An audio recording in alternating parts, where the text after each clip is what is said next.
కూటమి ప్రభుత్వానికి ఏదో శాపం తగిలినట్టుగా కనిపిస్తుంది. ఒకదాని తర్వాత మరొక సమస్య కూటమి ప్రభుత్వాన్ని వెంటాడుతుంది. ముఖ్యంగా చెప్పాలంటే మహిళల విషయంలో కూటమి నేతల మీద ఆరోపణలు వెల్లువెత్తడం ప్రభుత్వాన్ని ఆందోళన కూడా గురిచేస్తుంది. వీళ్ళు అధికారంలోకి వచ్చినప్పటి నుంచి ఎమ్మెల్యేల మీద, మంత్రుల మీద తీవ్రమైన ఆరోపణలు. అరవ శ్రీధర్, అదేవిధంగా తిరుపతి కిరణ్ రాయల్, ఇంకా గుంటూరు నజీర్, తర్వాత కూనం రవికుమార్, ఇంకా తర్వాత సత్యవేలులో ఆదిమూలం, ఇలా రకరకాల ఎమ్మెల్యేల మీద ఎన్ని ఆరోపణలు వచ్చాయో మనం కూడా చూసాం. వాళ్ళ మీద ఇప్పటివరకు కూటమి ప్రభుత్వం ఎటువంటి కఠిన చర్యలు తీసుకోలేదు. ఆ రోజు కానీ తీసుకోవాలంటే అవి రిపీట్ కాకుండా ఉండేవి. వాటిని చూసి ఇంకొకరు భయపడేవాళ్ళు. కూటమి ప్రభుత్వం కానీ, చంద్రబాబు నాయుడు గారు కానీ, అదేవిధంగా పవన్ కళ్యాణ్ కానీ వాళ్ళ నాయకుల మీద ఎక్కడ కానీ యాక్షన్ తీసుకోకపోవడమే ఇన్ని సంఘటనలకి కారణాలు. ఫ్యూచర్లో జరిగే అవకాశాలు కూడా ఉన్నాయని చెప్పేసి చాలామంది చెప్తున్నారు. ఇప్పుడు ఇన్ని సంఘటనలు జరిగిన తర్వాత కూడా ఎవరి మీద యాక్షన్ తీసుకోకపోగా ఇప్పుడు మరో మంత్రి గారి మీద ఆరోపణలు కూడా గట్టిగా వినబడుతున్నాయి.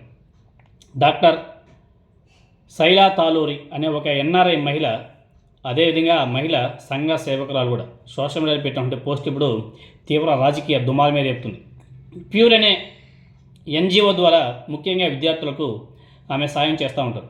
అలాంటి మహిళ తనతో ఏపీ కూటమి మంత్రి అభ్యంతరకరంగా వ్యవహరించాడో అలాంటి వాళ్ళ కథ ఏంటో చూసుకో అని వేసి సాక్షాత్తు నారా లోకేష్ గారికి ఒక పోస్ట్ కూడా చేయడం జరిగింది. అప్పట్లో తనతో డల్లాస్లో నాటా సభలో వెధవ వేషాలు వేయబోయారు ఆ మంత్రి గారు అని వేసి ఆమె పేర్కొనడం జరిగింది. ఏం పీకలేరు నువ్వు అనే నోయింగ్ లుక్తో పలకరించావు చూడు, అది నచ్చలేదంటూ ఆమె రాసినటువంటి బహిరంగ లేఖలో ఇంకా చాలా విషయాలే రాసింది.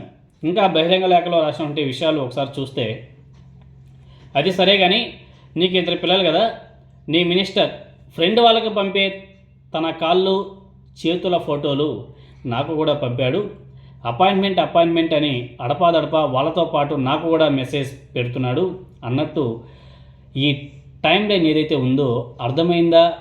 సర్లే, పేద పిల్లల కోసం కాస్త అవమానంగా అనిపించినా భరించేద్దాం అని ఇగ్నోర్ చేశా అని చెప్పేసి కూడా ఆమె రాసుకొచ్చింది.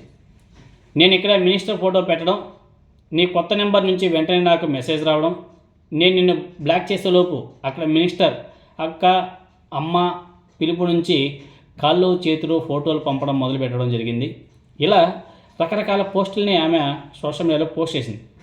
కామ పిశాచి అనేటువంటి మంత్రిని దారిలో పెట్టుకో అనే హెచ్చరిక విజ్ఞప్తిని నారా లోకేష్కి పంపడం ఇప్పుడు పెద్ద ఎత్తున చర్చకు దారితీస్తుంది. ఇప్పుడు కూటమిలో ఒక అలజడి స్టార్ట్ అయిపోయింది. డాక్టర్ శైలా తాలూరి వరుస పోస్టుల మీద సోషల్ మీడియాలో పెద్ద ఎత్తున రచ్చ కూడా నడుస్తుంది. ఇంతకు ఎవరా మంత్రి, ఎవరా కూటమి మంత్రి అని ఆరా తీయడం మొదలైంది. ఇటువంటి నేపథ్యంలో రాయలసీమకు చెందినటువంటి ఒక మంత్రి పేరు ప్రముఖంగా వినిపిస్తుందంట. మరి ఎవరా మహానుభావుడు? ఇదే సందర్భంలో మంత్రి నారా లోకేష్తో సదరు బాధిత సోషల్ మీడియా వర్కర్ ఎవరైతే ఉందో ఆమె మాట్లాడినట్టు కూడా తెలుస్తుంది. తెలుగుదేశం పార్టీ శ్రేయోభిలాషి ఆమె, టీడీపీ సపోర్టర్. టీడీపీ శ్రేయోభిలాషి కావడంతోనే సదరు మంత్రి పేరు ఆమె ఎట్టి పరిస్థితుల్లోనూ బయట పెట్టదనేసి కూడా తెలుస్తుంది. పెడితే అవమానకరం.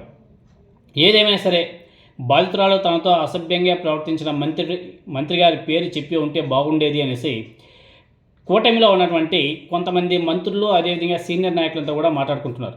ఎందుకంటే ఇప్పుడు ఆమె పేరు చెప్తే ఆ ఒక్కడే బాధితులు అవుతాడు.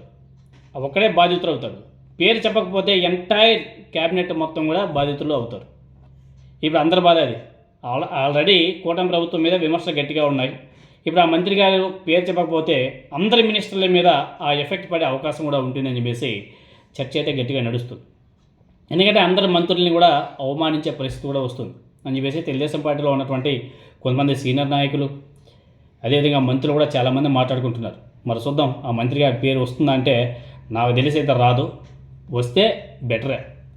ఎందుకంటే ఆ మహిళ కూడా టీడీపీ మహిళ కాబట్టి వచ్చే అవకాశం లేదు అన్నట్టుగా కూడా కనిపిస్తుంది.